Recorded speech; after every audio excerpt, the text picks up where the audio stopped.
Hi, in this session we'll be discussing about growth forms and carrying capacity and interaction between species which are taking place in a population.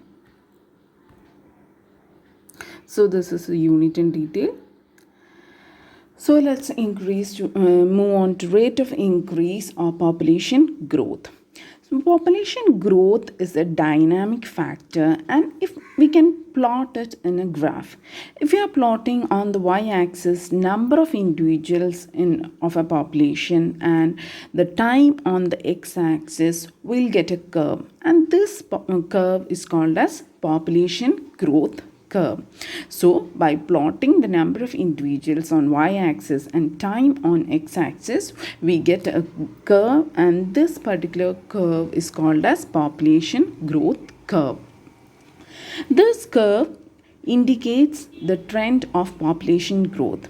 Normally, two types of curves are present: S-shaped or sigmoid curve and J-shaped curve. So this is an S-shaped or sigmoid growth curve. And the sigmoid growth curve has three stages, and these three stages are lag phase, log or exponential phase, and stationary phase. Lag phase or positive acceleration phase, and in this phase we can see the number of individuals are rising slowly. Second one is logarithmic phase, where we can see there is a rapid increase in the number of individuals. And third phase is the stationary phase or the negative acceleration phase, where the increase in number of individuals slows down and reaches a equilibrium. And this equilibrium state is called as carrying capacity of a population. And beyond this saturation point or carrying capacity, there is no major increase in the number of individuals. The number of individuals which are added to the population is equal to number of deaths in the stationary phase. And next growth curve is J-shaped growth curve. And here there are two stages. In the first phase, there is no increase in population size. That is, the population is taking its time to adjust to the environmental condition. That is the line which is parallel to the time axis. And after it has adjusted to the environmental condition, there is a rapid increase in the number of individuals by multiplication. After this rapid increase, the resources in the habitat become limited and there is a decrease in population size. This is J-shaped growth curve. And carrying capacity. In an ecosystem, many species are present and a variety of abiotic conditions are also present. And these different species and abiotic condition interact in such a way that they give a population an upper size limit. And beyond the size limit, if the population has reached a particular number, beyond this number, the population can never exceed, and this number or this limit is called as carrying capacity of a population. And carrying capacity is determined by the availability of resources such as food and also on spaces. So carrying capacity is the average population density or population size of a species, below which its number tend to increase and above which its number tend to decrease because of shortage of resources. And the carrying capacity of different species in a habitat are different because the requirement of different species for food, shelter, etc. are different. Next, we are going to see what are the different interactions which are taking place between species in a population. We are going to look into competition, parasitism, predation, commensalism, mutualism, and neutralism.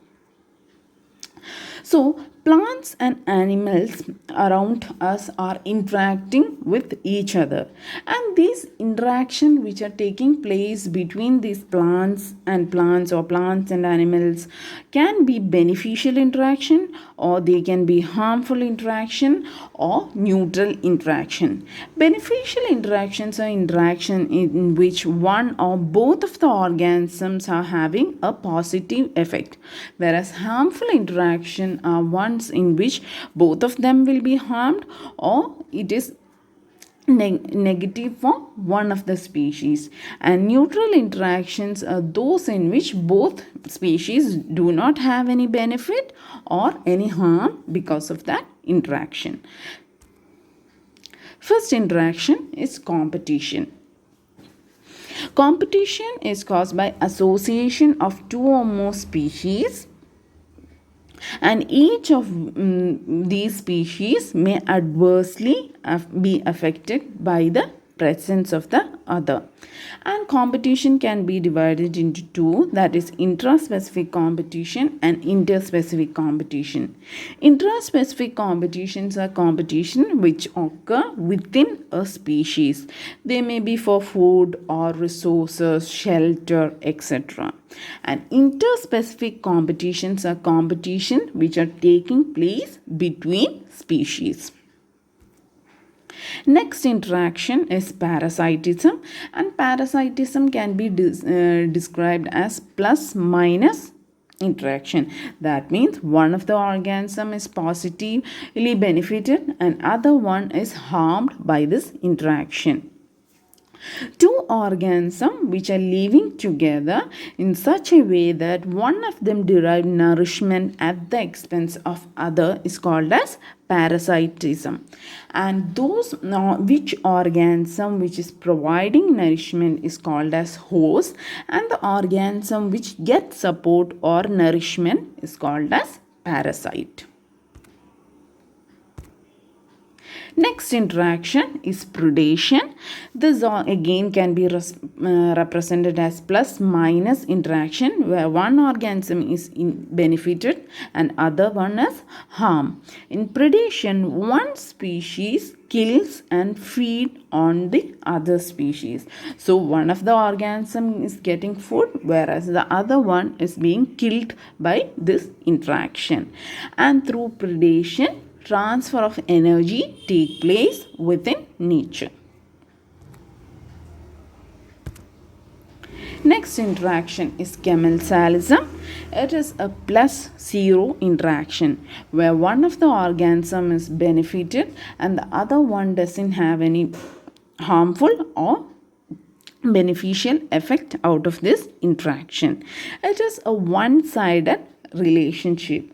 One organism is benefited whereas the other one has no harm or benefit out of this interaction. An example of commensalism is an epiphyte. The epiphyte, by attaching to a tree, the tree doesn't have any harmful or benefit by the attachment of the epiphyte, whereas epiphyte has a beneficial effect by attaching onto a tree. Next interaction is mutualism. This can be represented as a plus-plus interaction where both organisms are benefited, and it is usually an obligatory interaction. For example, lichen or pollination of a flower by a butterfly can all come under mutualism. Last one is neutralism. It can be represented as 0-0 interaction where both organisms which are taking place in that interaction has no effect on each other. Such an interaction is never present in nature. An example of such an interaction is not available. So in short, these are the different interaction. Mutualism, where both species are benefited. Parasitism, where one species is benefited whereas other is harmed. Neutralism, where both are having no effect. Competition, where both are having negative effect, and commensalism where one is benefited and other has no effect.